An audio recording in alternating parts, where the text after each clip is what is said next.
vault of shadows.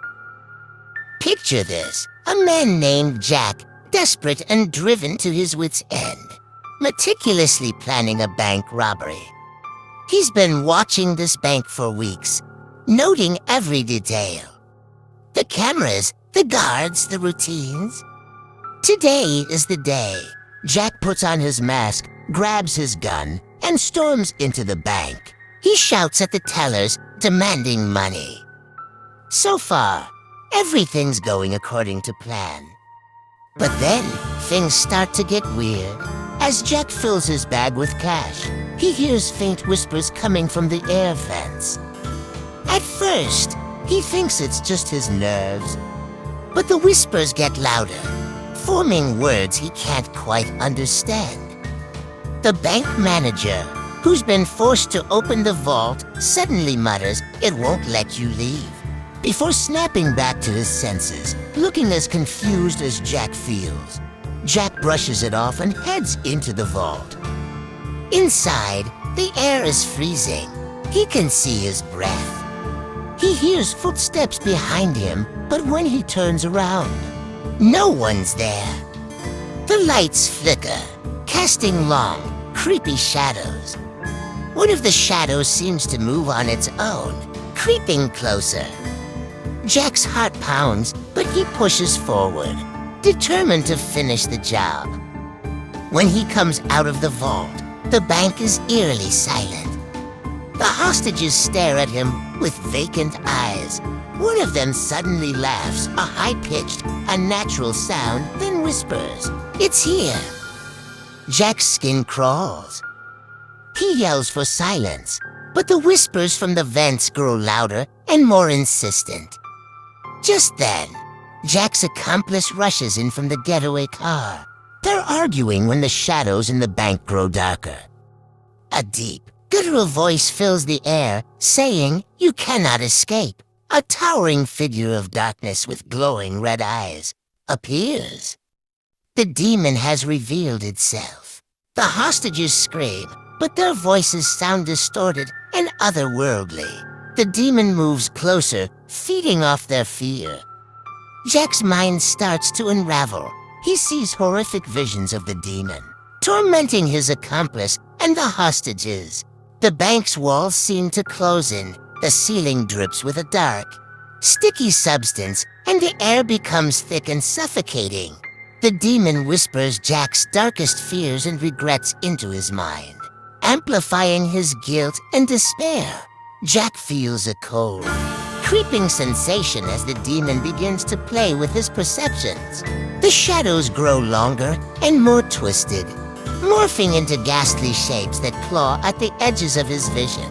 He sees his childhood home, his mother, his failures, all distorted and corrupted by the demon's influence. Each vision is more disturbing than the last, designed to break his spirit and sanity. Desperate, Jack tries to cling to reality, but the demon's trickery only intensifies. The bank's layout warps. Hallways stretch infinitely, doors lead to nowhere, and the vault looms larger than life, its door a gaping maw. Jack hears the cries of the hostages echoing from all directions, their voices blending into a cacophony of despair. The demon begins to take on more human-like features, its face shifting to resemble those Jack has wronged in his life. It mocks him with their voices, recounting his failures in a sinister chorus. Jack's accomplice, now under the demon's control, turns against him, his eyes glowing with a malevolent red light.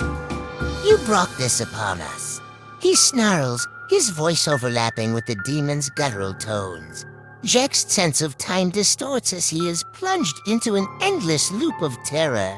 He relives the robbery again and again, each iteration more horrifying than the last. The hostages become more grotesque, their faces melting, eyes bulging, fingers elongating into claws that reach for him.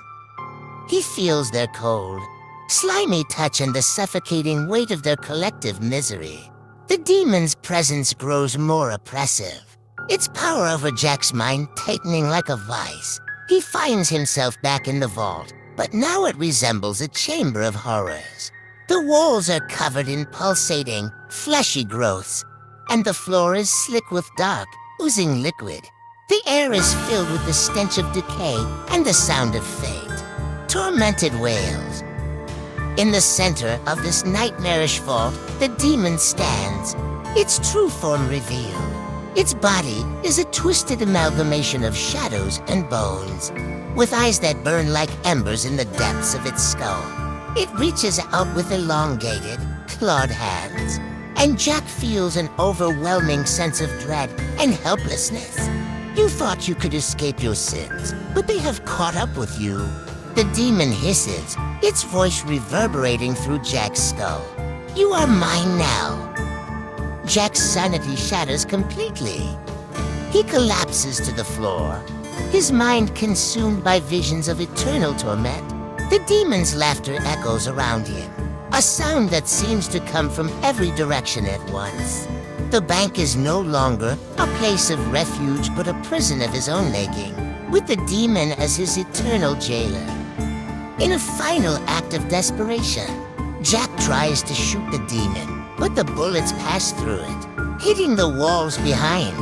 The demon laughs, a sound that chills Jack to the bone.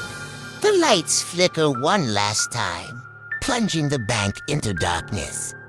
When the lights come back on, the bank is empty. The money is untouched.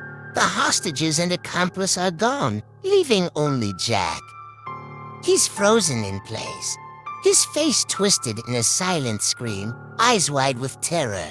The police arrive to find Jack alone and catatonic, muttering incoherently about the demon. They never find the bodies of the hostages or his accomplice. The bank becomes a place of rumors and ghost stories, with whispers of a dark presence that still lingers. The demon's true nature and intentions remain a mystery, leaving everyone with an unsettling sense of dread and curiosity about what really happened inside the Vault of Shadows. But it's just a story, right? Thank you for joining me tonight. Until next time, sleep well, if you can.